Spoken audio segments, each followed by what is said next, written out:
Okay, with that, we're going to bring on Cindy to read the next chapter in Little Things Matter. I can't wait to hear her. And Cindy, are you on the line? I am, Tracy. Thank you so much. And good morning, everyone, and welcome to the Wake Up Call. We're on chapter 48 in this book, Little Things Matter by Todd Smith. This is a chapter that I probably should read every single morning. It's called Don't Worry About What You Can't Control.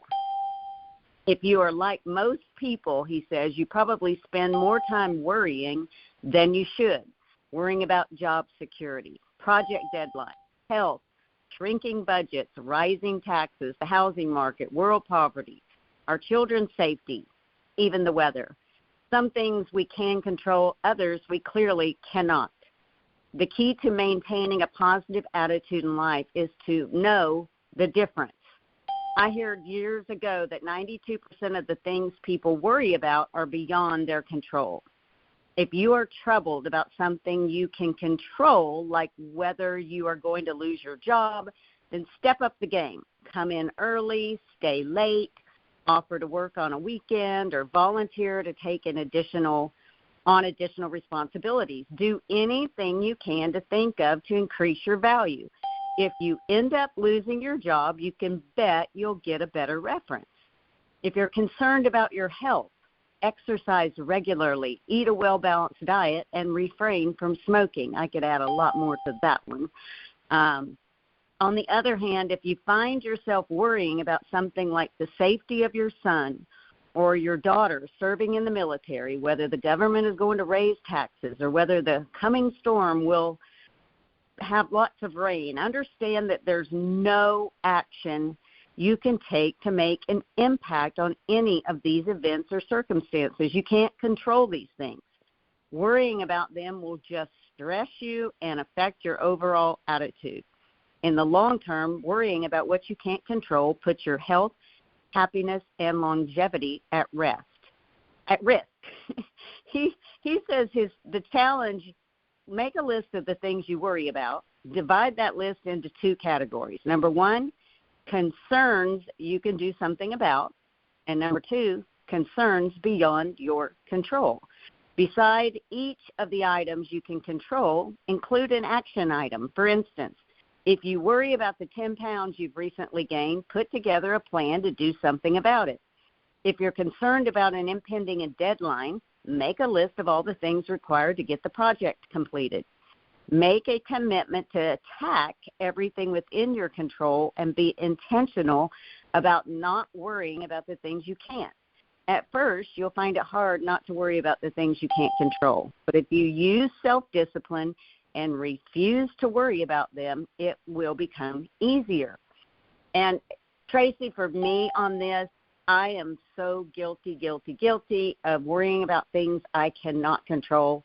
I know when our girls started driving, oh my gosh.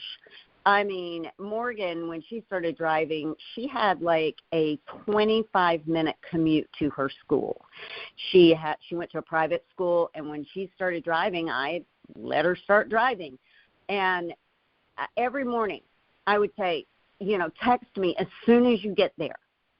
And then if I didn't hear from her, by the time she was in class, I was like, oh, my gosh, something happened. I mean, everything went through my mind. She's on the side of the road. She's wrecked. I even went so far sometimes to call the school and say, hey, I just was making sure that Morgan Wright was at school today, that she's there. Because all these things go through your mind. And I would just get so mad at her for not texting me and saying she was there. But it just created so much worry for me. And, of course, nothing ever happened. And I spent I can't even tell you how many hours I spent worrying about something I couldn't control except for to just tell her to be careful. Don't text while you drive. Don't follow too close. Don't, all of those things you can talk about, to them. And then that's all you can do. But, for me, I worry about the stupidest things. And Kirby is he always talks to me about that. Why are you worrying about that? Is there anything you can do about that? You're just stressing yourself out. If there's nothing you can do about it, you need to just stop. And we also can just pray. Our faith comes in to play big time in this topic right here, because if we have faith and we can just pray, then we can say, okay, I'm giving it up to you, God. And, it's easier said than done. But anyway, I'll give it to you for your feedback. Man, what a powerful chapter. The first time I learned this, and I probably forget the little the little saying, but it was in a self-help group. And there's a prayer about, Lord, help me to know the things I can control, the things I can't control, and the difference, And when I learned that, it truly changed my life, because I was spending so much time worrying about the things that I can't control. And I still do that when I forget. I'll sit there and worry about the Russians invading Ukraine, and they're doing this now, they're doing that. I wonder what the Ukrainians are. I can't control that one iota. And if I worry about that, I start worrying about other things, and it takes me down a foxhole. And before I know it, I'm sitting in my chair watching Fox News for 3-4 days. And that's what happened to me for 4 or 5 years. That's why I barely got out of my house, and I got so out of shape and heavy. And I can't control none of that, no matter what. I just can't control that. And it takes me away from things I can control.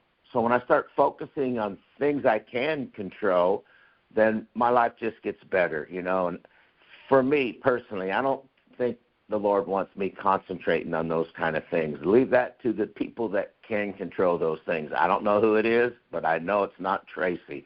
And so thank you so much for this chapter. I so much needed it. And I'm going to throw it back to you for a couple final words. Well, I was just thinking about, what you were saying in the very beginning, and it's the serenity prayer, what you were talking about. And it's, I'm sure everybody that's on here has heard the serenity prayer. And it's like, if you think about it, and if you could just have this around you at all the time, the serenity prayer says, God grant me the serenity to accept the things I cannot change, the courage to change the things I can, and the wisdom to know the difference. That's a big one, the wisdom to know the difference.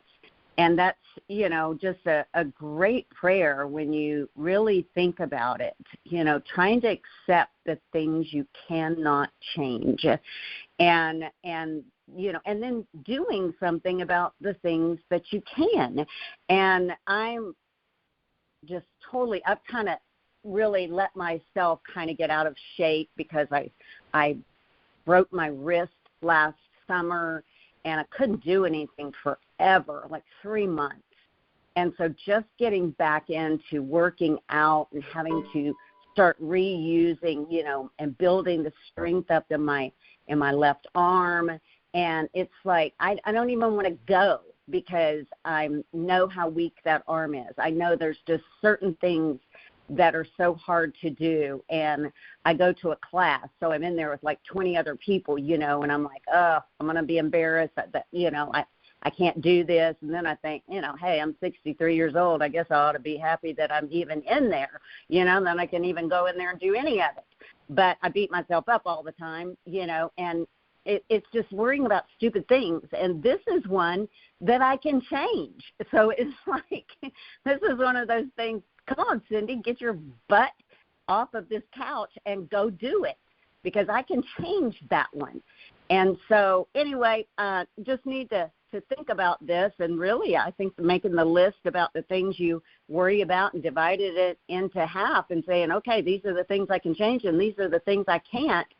And then the things you can't, I say, pray about those, and then the things you can, get into action. So I'll give it to you to close the call. Good morning, everyone, and happy Monday. Well, that's so funny, Cindy, because I was towards the end of those 5 years, and I was sitting watching about the war. I was the same way. I was so out of shape.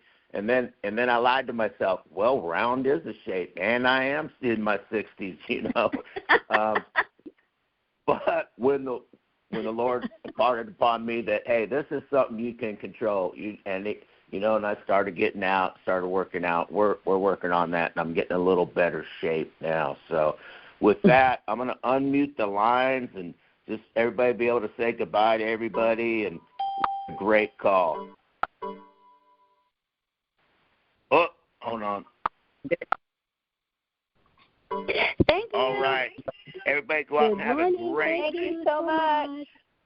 Thank you. Y'all have a good day. Very good.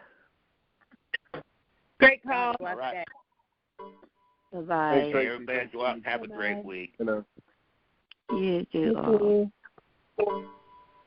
Bye-bye. Bye-bye. Bye-bye.